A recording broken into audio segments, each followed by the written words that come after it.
இந்த இந்த இந்த நம்பிக்கை தான் நம்ம இந்த பிசினஸ் பண்றதுக்கான அஸ்திவாரமே.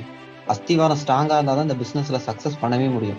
இந்த வெஸ்டேஜ் கம்பெனில நம்ம எப்ப ஜாயின் பண்றோங்கிறதெல்லாம் முக்கியம் இல்லை, எப்படி பண்றங்கிறது தான் முக்கியம். இன்னைக்கு ஆரம்பிக்கிறவங்க கூட இன்னைக்கு கூட எல்டிபி நடக்குது. இன்னைக்கு கூட ஒரு சிலர் எத்தனையோ ட்ரீமோட தான் ஜாயின் பண்றாங்க. என்னைக்கு ஜாயின் பண்றது முக்கியம் இல்லை, என்னைக்கு நீங்க ஜாயின் பண்ணியிருந்தாலும் அடுத்த ஒரு சில வருடங்கள்ல உங்களாலேயும் டாப்ல வர முடியும். ஏன் என்னால வரலையா? 15 வருஷத்துக்கு அப்புறம் ஜாயின் பண்ண என்னால டாப்ல வர முடிஞ்சிருக்குன்னா இனிமேல் ஜாயின் பண்றாங்களால வர முடியாதா? இந்த மாதிரி என்ன மாதிரி சரவணன் இன்னும் எத்தனை பேர் வர முடியாதா? வர முடியாதுன்னு ஏதாவது இருக்கா? யோசிச்சு பாருங்க. கண்டிப்பா வர முடியும். என்னன்னா நமக்கான அந்த அஸ்திவாரம், நமக்கான அந்த ஒரு ஸ்ட்ராங்கான இன்டென்ஷன் இருக்கா?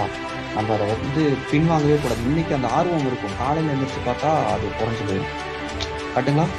திரும்ப ஒரு மீட்டிங் பார்த்தா திரும்ப ஆர்வம் வரும். அப்படி இருக்கக்கூடாது. நமக்குள்ள ஒரு லட்சிய தீ அப்படிங்கிறது எரிஞ்சுக்கிட்டே இருக்கணும். அந்த தீ என்னைக்குமே அணையவே கூடாது. அந்த மாதிரி இருக்கிற